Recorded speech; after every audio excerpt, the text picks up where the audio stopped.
Hey, how you doing? This is Chuck Englert, Spring Piston Rifle Fever, Lone Wolf Strength Training.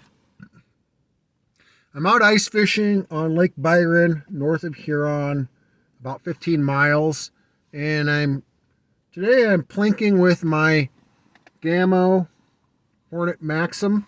So this is built on the same type of platform as the Swarm series, without a magazine feeding system. So I believe they came out with this one first, and then they started producing the Swarm systems, the Swarm Maxims, exactly. And there's a few things I want to talk to you about. I want to talk to you about pellets, stock screws, scope screws, the scope mount screws, and such. Because I have a Hammers, it's a 3 to 9 by 40 adjustable objective. This is called a magnification back here on this wheel. If anybody doesn't know, that's not to be talking down my nose. It's just trying to inform you. So all of these screws matter. Also pellets matter. So I was shooting I switched over from shooting Crosman Premier hollow point, which were doing horrible, and I don't know if that was it, because I checked the stock screws and there were a little bit of loose, and the scope mount screws, there was a few that were just a little bit loose, so that could have been causing it also. But I've been shooting H&N field target trophies and tightened up everything nice. It was just a relief to realize that my rifle wasn't trashed. And I'm also shooting these Crosman Premier Ultra Mag Dome. Now, I bought these quite a while ago, these Crosman Ultra Mag Dome pellets. And I'm glad that I did, because I kind of think that Crosman might be outsourcing their stuff, because when I made that video the other day with my HW95, I said that the tin was just full of lead shavings. And that's not a good thing.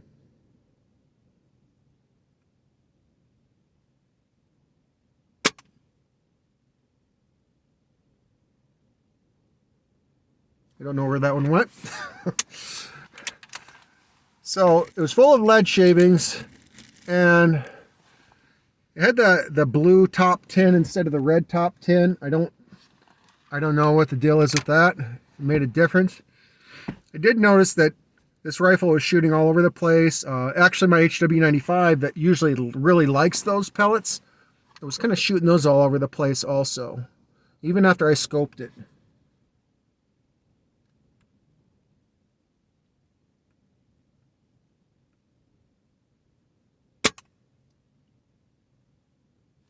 So after I scoped it, they were still going all over the place. So I used H&N field target trophies. This is not something I filmed or anything. I was just out getting a second round of shooting yesterday, and I produced a pinky tip sized group, five shot group at 25 yards, right dead center in the middle of the bullseye. And I'm like, that's perfect. I'm going to not mess with it anymore after that.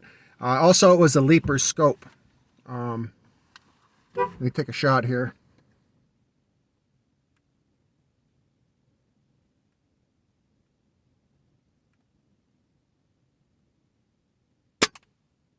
Shooting conditions are so far from perfect today. It's windy, snowy, cold. I'm going to be all over the place in this video talking about different things, different topics. This is also what I call a truck gun. This is the type of gun that if it gets a mark in it, it's not going to break your heart. It's kind of what it's designed for.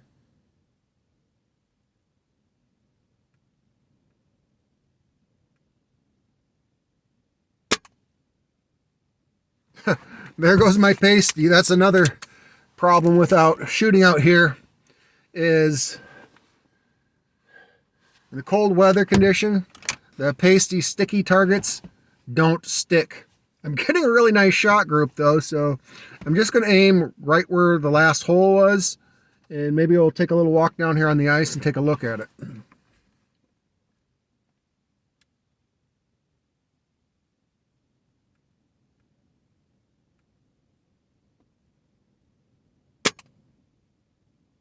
Not too bad. We'll go take a look at it. This is the Gamo Hornet Moxum. I did put an aftermarket trigger screw in right on the bottom here. I don't know if we can see that or not. It's kind of dark. Yeah, that one right. No, that's the regular screw. It's directly behind the trigger, down here. So I put that in there, and the brake weight of this is nice, light, and crisp. I also brought the Walther Paris out here, which is a ginormous super magnum rifle. This thing is so stinking long. It's like a well. This thing goes on and on and on and on. I haven't shot this in a while. I might film some of that later. Oh my goodness, it's heavy too. So I'm just going to show you what I was doing out here.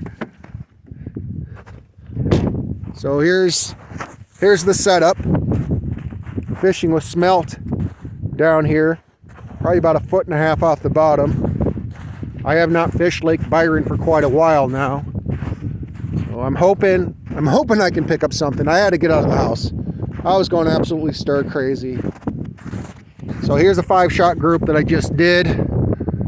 There's my pinky dip covers, all that almost, and one shot up there. That's just 5 shots right there.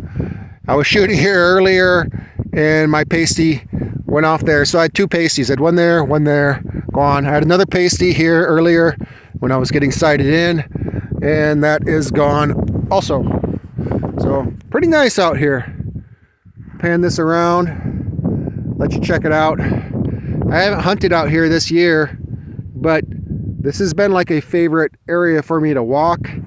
Every once in a while I'd luck out and get a cottontail rabbit right over there, or a squirrel along the shore. Very nice out here, very beautiful. I just wanted to share that with you. I wanted to share that also about the stock screws and stuff like that. I also was thinking about Travis on Shoot and his channel, because he had, I think it was a Crossman Fire that he had bought, and I had mentioned to him, I said, that's a perfect truck gun because it gets a scratch in it, it's not going to break your heart. And he mentioned about maybe taking it camping, which is a good idea. If you can have air guns out where you're camping, that's a good thing also, you know. So if you like the video, once again, give me a like. God bless everybody. Question, comment, subscribe. That'd be great. You have a great day.